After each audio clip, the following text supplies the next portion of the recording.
Bismillahirrahmanirrahim. Assalamualaikum warahmatullahi wabarakatuh.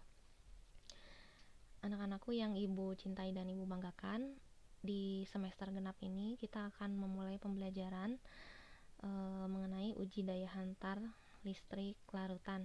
Ya, ini adalah salah satu topik yang dibahas dalam bab larutan elektrolit dan non-elektrolit. Nah, terlebih dahulu kita harus memahami apa yang dimaksud dengan larutan, ya. Nah, di sini Ibu sudah tuliskan bahwa larutan itu adalah sebuah campuran homogen antara dua zat atau lebih. Nah, misalnya di sini Ibu punya zat NaCl, ya, natrium klorida, atau kalian kenal dengan istilah garam dapur, ya. Ya, kita punya zat NaCl atau garam dapur, kemudian dilarutkan ke dalam air, maka di sini kita akan mendapatkan air garam. Nah, air garam itu adalah salah satu contoh larutan karena dia itu bersifat homogen. Nah, homogen itu sendiri artinya dia itu nampak sama gitu ya, nampak sama di seluruh bagian larutan. Artinya ketika garam dan air itu sudah bercampur, kita sudah tidak bisa membedakan lagi yang mana air, yang mana garam. Nah, bagaimana kita yakin bahwa ada garam di sana? Ya, secara fisik kita bisa rasakan larutan tersebut rasanya asin. Berarti kita yakin ada garamnya kan, gitu. Meskipun kita sudah tidak mampu lagi melihat garamnya itu ada di sebelah mana.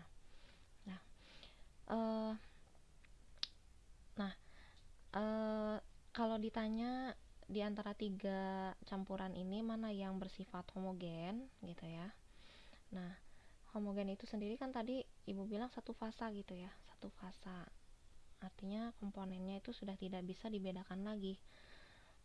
Misalnya di sini ada botol gitu ya, berisi alkohol 70%, berarti kita sudah paham ya bahwa alkohol 70% itu maksudnya di dalamnya itu terdapat alkohol gitu ya, alkohol sebanyak 70, ya katakanlah ini kalau misalnya Ibu ganti ya, ini misalnya botolnya itu isinya 100 ml, berarti komposisi alkoholnya itu adalah 70 ml gitu. Sementara airnya itu ada 30 mili. Nah, maka kalau dijumlahkan itu hasilnya adalah 100 mili. Nah, apakah di sini kita bisa membedakan yang mana air, yang mana alkohol? Tentu tidak. Ya, tidak bisa. Berarti di sini larutan alkohol itu termasuk campuran yang homogen. Karena nampak sama seperti air saja gitu ya, mirip gitu. Nah, berbeda halnya dengan campuran yang kedua. Kalau kita mencampurkan air gitu ya dengan minyak, air dengan minyak itu tidak nampak homogen gitu ya. Artinya fasa air dan fasa minyak itu terlihat jelas gitu ya, ada batasnya.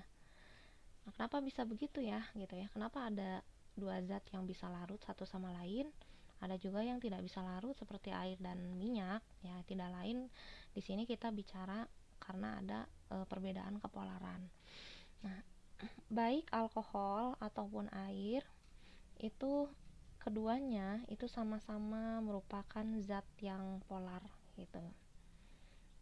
Nah, karena sama-sama polar, maka kedua zat ini bisa saling melarutkan, mau itu alkoholnya yang lebih banyak atau airnya yang lebih banyak. Karena sama-sama polar, keduanya pasti homogen gitu ya, saling melarutkan. Berbeda halnya dengan minyak dan air. Minyak itu sifatnya dia nonpolar gitu ya, sifatnya nonpolar. Air itu sifatnya polar, maka dia tidak bisa saling melarutkan, atau kita bisa bilang ini adalah campuran yang heterogen gitu, campuran heterogen. Begitupun dengan air dan pasir misalnya ya. Di sini termasuk campuran heterogen juga karena dia tidak satu fasa. Kalian bisa membedakan atau masih bisa menemukan melihat pasirnya itu ada di sebelah mana gitu. Nah, jadi tolong diingat, fokus kita di bab ini adalah larutan ya, larutan. Nah, larutan itu nama lainnya itu adalah campuran homogen. Jadi kita tidak akan membahas kita tidak akan membahas bagian yang ini gitu ya, atau yang ini.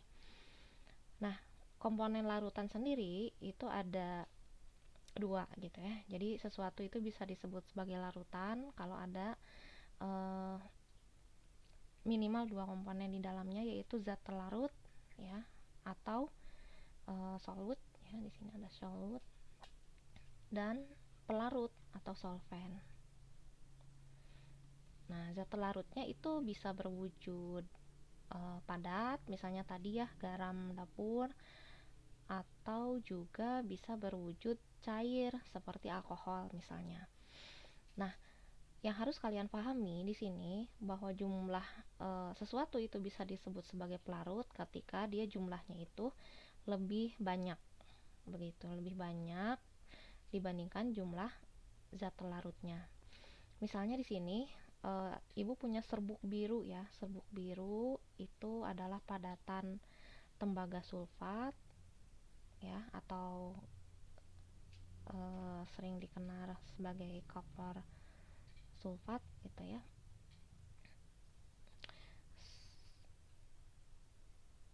Nah, tembaga sulfat nih, ibu punya ini gitu ya sebagai zat pelarutnya. Zat telarut ya. Zat telarut kemudian dilarutkan ke dalam segelas air, maka jadilah larutan tembaga sulfat. Seperti itu ya. Nah, di sini yang menjadi pelarutnya itu jelas air karena dia jumlahnya lebih banyak, begitu ya.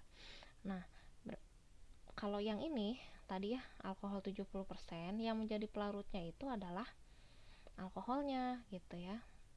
Gitu, karena jumlahnya lebih banyak dan dia zat pelarutnya itu adalah air gitu. Jadi zat pelarut itu tidak mesti berwujud padat saja, bisa berwujud cair juga gitu. Jadi sekali lagi, larutan itu terdiri dari zat larut dan pelarut gitu. Nah, menurut kemampuan dia dalam menghantarkan listrik, zat terlarut itu terbagi menjadi dua jenis gitu ya. Ada zat elektrolit atau zat non elektrolit. Contohnya kalau zat elektrolit itu adalah garam dapur. Sementara kalau yang non elektrolit itu adalah gula.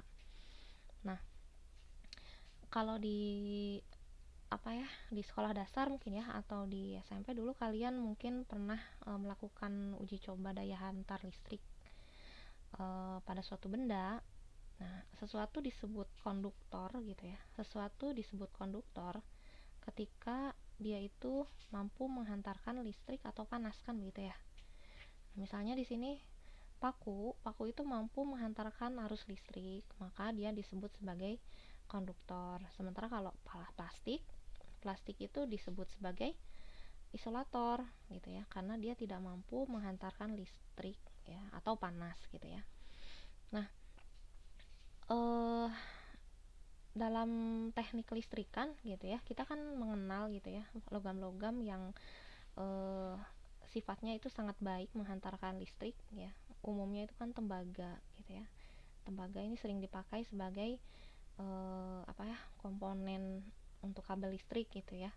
Meskipun secara kalau secara diukur menurut kekuatan daya hantarnya, sebetulnya yang paling tinggi atau yang paling kuat menghantarkan arus listrik itu sebetulnya perak gitu ya, argentum nih. Ini perak tuh nomor 1 gitu ya. Nah, tembaga itu nomor 2. Ini tembaga nih nomor 2. Nah, yang ketiga itu adalah emas nih. Emas tuh aurum ya. Nah, Nah, tapi yang sering dipakai pastinya itu adalah tembaga gitu ya, karena dia secara apa?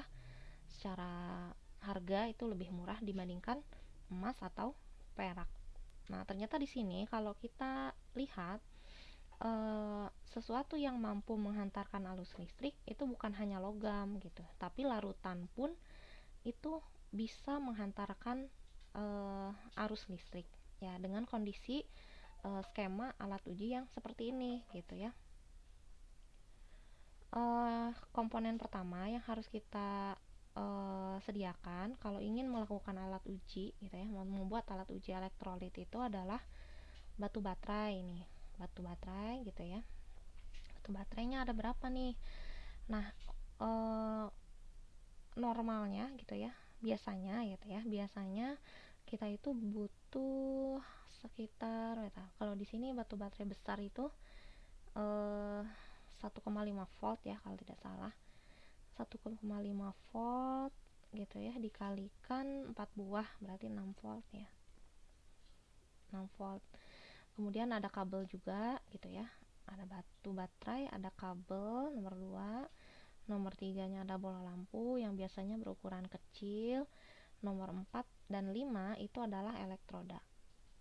Nah, elektrodanya biasanya dibuat dari batang karbon seperti ini gitu ya, batang karbon nih, dari karbon. Nah, dari mana ini diperoleh? Ini tidak lain dari isian gitu ya, atau dalaman batu baterai ini nih. Jadi belinya kalau mau bikin rangkaian alat seperti ini itu kalian paling nggak harus dapat 6 gitu ya, yang 4-nya dirangkai seperti ini, kita dirangkai, sementara yang 2-nya itu dibuka ya, jadi seperti ini. Kemudian nomor 6 itu larutan yang akan diuji, misalnya larutan garam gitu ya. Nah, yang 7 itu adalah gelas kimia. Ya, paling tidak seperti ini kalau mau buat rangkaian alat uji yang sederhana di rumah. Nah, meskipun sebenarnya sekarang sudah mulai banyak dijual gitu ya, alat uji elektrolit yang lebih canggih gitu ya, lebih akurat seperti ini misalnya gitu ya. Nah, sekarang kita akan review ya, kita akan review hasil pengamatan kalian terhadap video yang ibu berikan pekan kemarin. Secara umum ibu melihat jawaban kalian itu dalam menyimpulkan sudah sangat baik gitu ya, sudah sangat baik, meskipun belum dijelaskan tapi kalian sudah mampu memahami arah arah atau konten materi yang ingin ibu sampaikan. Nah, jadi di sini di tahap pertama kan kita melihat bahwa gelas kimianya itu masih berisi zat terlarut katakanlah ya begitu ya, meskipun semuanya kan tidak semuanya bisa terlarut, tapi kita bisa lihat bahwa di sini gitu ya, misalnya yang pertama nih aluminium gitu ya, ada bubuk logam aluminium, ketika diuji ternyata bisa menghantarkan arus listrik gitu ya, karena kan tadi kalau aluminium itu salah satu logam konduktor kan, ini nih aluminium, jadi padatannya pasti menghantarkan listrik seperti itu ya. Bagus nih, kesimpulannya sudah betul gitu ya. Kemudian ini apa? C12H22O, 11 itu tidak lain adalah sukrosa. Sukrosa itu apa? Ya, dia adalah gula pasir gitu ya. Gula pasir. Gula pasir dan yang lainnya gitu ya. Nah, kecuali yang ini nih. Ini CU apa tadi? CU itu adalah tembaga ya, logam tembaga, jelas dia akan menghantarkan listrik gitu ya, sebelum dia dicampurkan dengan air. Nah, ini yang berikutnya setelah sukrosa itu ada garam dapur kan gitu ya. Ini ada garam dapur. Kemudian ada silikon dioksida. Silikon dioksida. Ini senyawa apa itu? Alkena aja ya. Kita bilang dia alkena gitu ya. Ini adalah alkohol. Alkohol ditulis C2H6O, tapi sebetulnya lebih sering ditulis begini ya, C2H5OH gitu. Kemudian ada kalsium klorida.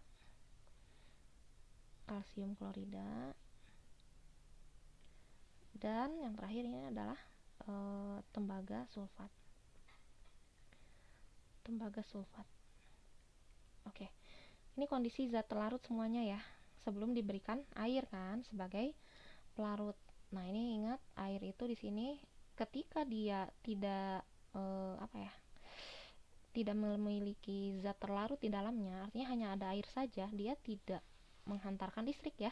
Tuh seperti ini kan, mati dia. Karena dia masih pelarut murni nih. Gitu, pelarut murni nih di sini, belum ada apa-apanya. Berbeda ketika si airnya itu sudah dicampurkan dengan semua zat yang tadi ya. Ini aluminium yang tadinya nyala justru malah padam kan begitu. Ini tadi gula gitu kan ya. Ini gula ternyata padam. Yang menyala itu hanya 3 saja, yaitu garam dapur gitu ya, kemudian kalsium klorida dan tembaga sulfat ya. Oke. Nah, jadi dari sini kita bisa menyimpulkan gitu ya, bahwa larutan itu bisa diklasifikasikan menjadi 2 jenis berdasarkan kemampuan dia dalam menghantarkan listrik. Ya, yang pertama itu ada larutan elektrolit ya. Contohnya apa tadi? Garam dapur ya, garam dapur, kemudian tembaga sulfat yang berwarna biru dan kalsium klorida gitu ya. Sementara non elektrolit ya, non elektrolit adalah selain yang ini kan, berarti utamanya yang ini ya, yang tadi Ibu tandai adalah alkohol dan gula pasir ya. Itu secara prolog materi secara sederhana. Nanti pekan depan insya Allah kita akan lanjut dengan materi yang lebih dalam gitu ya, termasuk di dalamnya ada klasifikasi larutan elektrolit dan alasan gitu ya, tinjauan lebih lanjut mengapa larutan elektrolit itu mampu menghantarkan listrik seperti itu. Silakan dicatat materinya, buku catatan kita kumpulkan di akhir semester. Terima kasih. Wassalamualaikum warahmatullahi wabarakatuh.